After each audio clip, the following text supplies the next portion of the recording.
Qauluhu wa sahbihi khassahum ma'a dukhulihim fil ali bil ma'nal a'ammi limazidil ihtimami. Qauluhu katanya nazim wa sahbihi.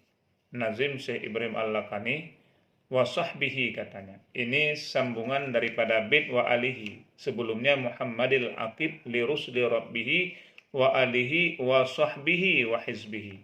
Nah, jadi ini pembahasan wa sahbihi. Jadi pembahasan wa sahbihi khassahum ma'a dukhulihim fil ali bil ma'nal a'ammi.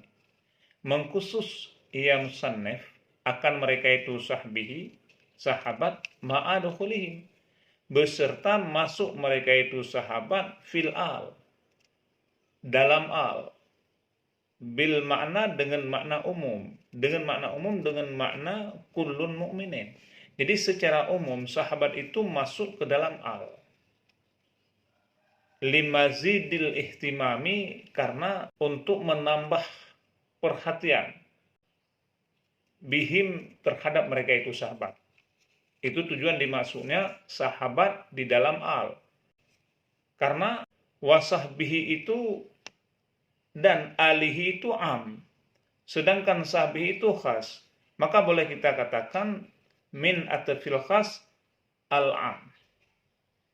Nah, jadi tujuan untuk dikhususkan oleh musannif sahabat itu dimasukkan ke dalam al, ini limazidil ihtimami, agar menambahkan perhatian bihim dengan mereka itu sahabat. Selanjutnya wa tahqiqu anna sahiban laisa jam'an li sahibi bal ismu jam'in. Dan bermula yang tahqiq, yang pasti bagaimana? Anna sahiban, bahwa sungguh sahabat laisa jam'an, itu bukan jamak. Jadi sahabat, lafaz sahabat itu bukan jamak. Li sahibi bagi sahib, bukan dia. Bal tetapi ismun jam'in, tetapi dia itu sahbihi itu atau sahaban itu adalah lafaz atau isim jamak. Jadi beda antara jamak dengan isim jamak. Nah, sehingga kalau jamak dikatakan oleh para ulama nahwu yaitu huwa madalla ala aksari min isnaini au isnataini. Jamak adalah apa yang menunjukkan pada jumlah yang lebih daripada dua, baik itu laki-laki maupun daripada dua orang perempuan. Nah, semisal Muhammaduna, al-amalu. Nah, itu bentuk daripada bentuk jamak.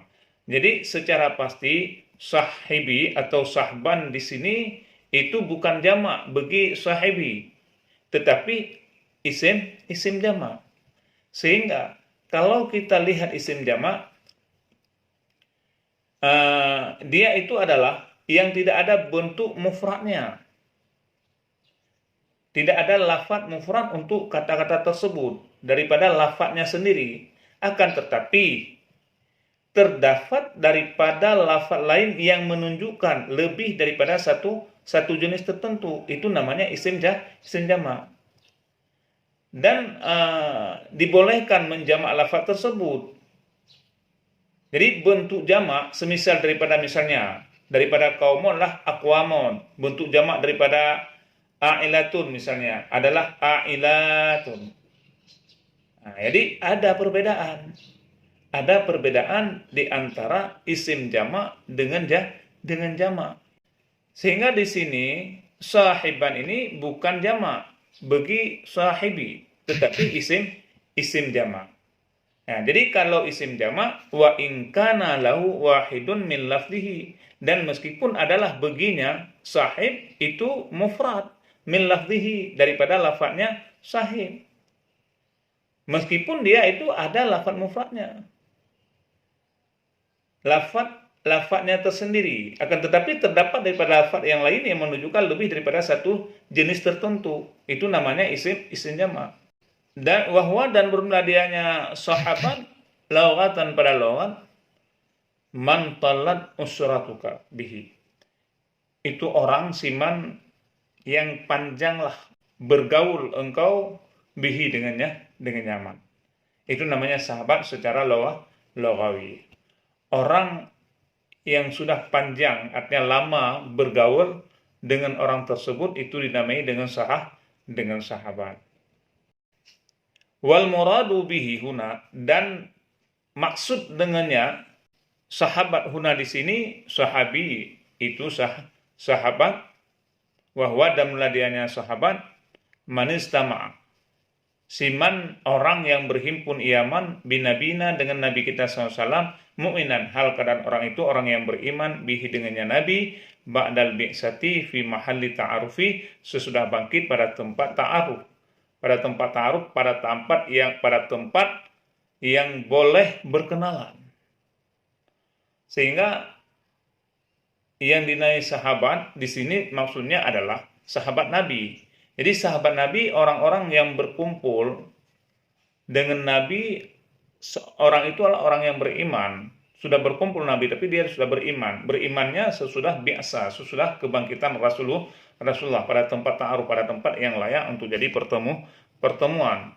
Semisal kata Syekh Ibnu Hajar Al-Asqalani di dalam kitab Isabah fi Tamyizis Sahabah, beliau menyebutkan bahwa sahabat Nabi adalah orang-orang yang berjumpa dengan Nabi dalam keadaan beragama Islam. Itu kata Syekh Ibnu Hajar Al-Asqalani. Dan meninggal juga dalam keadaan Islam. Itu yang dinamai dengan sahabat. Di sini disebutkan yaitu mukminan. Imam Ibnu Hajar menambahkan lagi, dan sahabat itu meninggal juga dalam keadaan beriman, dalam keadaan Islam. Nah, sehingga banyak hadis-hadis yang menyebutkan sahabat berada di urutan setelah Nabi. Sebab peran mereka itu, baik sebagai orang yang melaksanakan sesuatu hal yang di depan Nabi, atau menjadi orang yang menyampaikan apa yang didengar dan dilihat daripada pribadi Rasulullah SAW. Sebagaimana disebutkan di awal tadi, umumnya sahabat adalah orang-orang yang populer yang dikisahkan. Kalau kita baca kisah-kisahnya, ada 10 orang yang dikhabarkan Nabi masuk surga, yang disebut dengan al-mubasyaru bil jannah.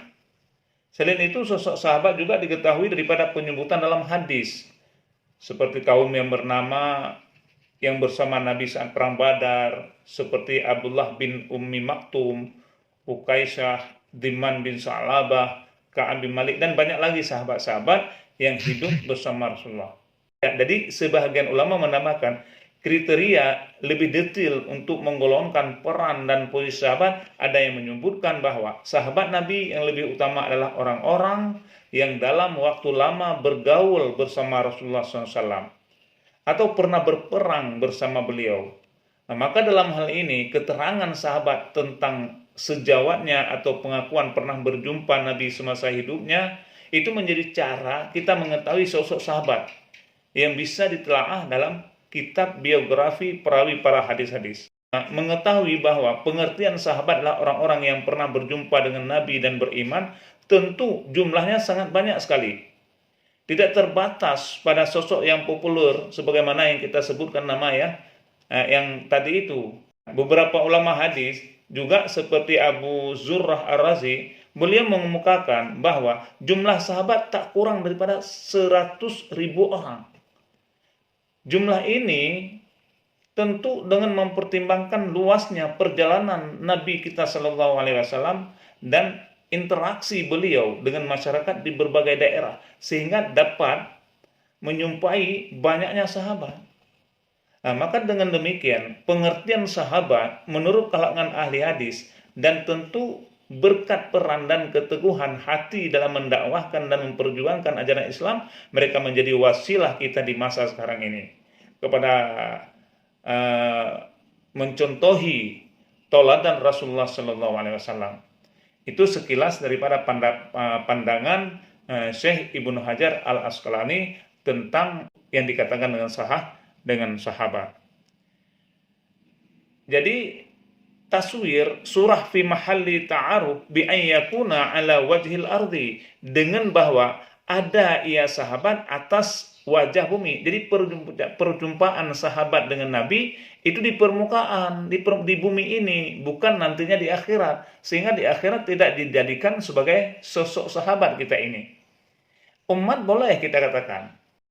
Jadi beruntung sangat orang-orang yang hidup di zaman Rasulullah SAW, yang mereka itu beriman, meninggal beriman juga, mereka di samping sahabat juga umat Rasulullah SAW yang pernah melihat Nabi SAW. Wa illam yarahu, dan meskipun tidak melihat iaman akannya Nabi, tapi juga ada pendapat ulama itu bisa dikatakan sahabat. Seperti Uwais Al-Qarni. Uwais Al-Qarni tidak pernah berjumpa dengan Nabi, tetapi dia itu hidup di masa Nabi. Aulam yarwi anhu syai'an, ataupun tidak meriwayat iaman daripadanya Nabi akan suatu, tapi hidup di masa Rasulullah, duduk bergaul dengan Rasulullah, tapi satu hadis pun tidak pernah meriwayatkan daripada Rasulullah, pun itu dikatakan sahabat. Aulam yumayyiz ala suaihi, atau tidak memain, masih kanak-kanak juga dikatakan sahabat. Itu didasari atas pendapat yang sahih. Nah, jadi bila kita katakan bahwa sahabat Nabi, kalau di sini menurut Syekh Ibrahim Al-Bajuri, yaitu manis tama'a bin nabiyina sallallahu alaihi wasallam mu'minan bihi ba'dal bi'sati fi mahalli ta'aruf. Ta'aruf di sini yaitu pergaulannya Nabi dengan orang tersebut di permukaan bumi. Sedangkan kata Syekh Ibnu Hajar, yaitu orang-orang yang berjumpa dengan Nabi dalam keadaan beragama Islam dan juga meninggal juga dalam keadaan Islam. Sekaligus mereka itu hidup bersama Rasulullah SAW. Itu menurut Syekh Ibnu Hajar Al-Asqalani di dalam kitab Al-Isbah fi Tamyiz Sahabah. Begitu beliau menyebutkan di dalam kitabnya.